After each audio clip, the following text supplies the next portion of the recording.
കോട്ടയം വൈക്കത്ത് അപകടത്തെ തുടർന്ന് നിയന്ത്രണം നഷ്ടമായ ഓട്ടോറിക്ഷ കടയിലേക്ക് ഇടിച്ചുകയറി.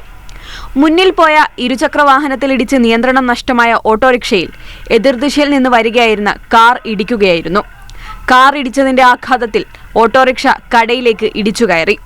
ഓട്ടോറിക്ഷ ഡ്രൈവറെയും ഇരുചക്രവാഹന യാത്രികനെയും ആശുപത്രിയിൽ പ്രവേശിപ്പിച്ചു. ഓട്ടോ ഇടിച്ചു കയറിയ പെറ്റ് ഷോപ്പിന് മുന്നിൽ ആളുകൾ ഇല്ലാതിരുന്നതും ഭാഗ്യമായി.